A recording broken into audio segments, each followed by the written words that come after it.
How to redeem Apple's App Store and iTunes gift card on Mac.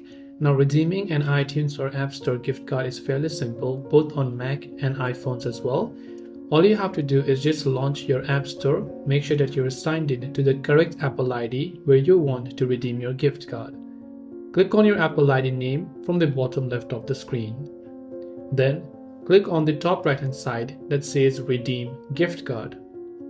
When you click on Redeem Gift Card, you will see a pop-up menu like this, which says Redeem your gift card. It says, for online purchases, you can enter the code to redeem into your Apple account or use the code at any app store. Over here, you simply want to type in the redeem code, which could be a 16-digit code that you might need to scratch if it is a physical gift card. If the code is correct, as soon as you tap or click on the redeem button, depending upon the value of the gift card, the balance will be successfully redeemed to your account, which you can then use to purchase other products within Apple account.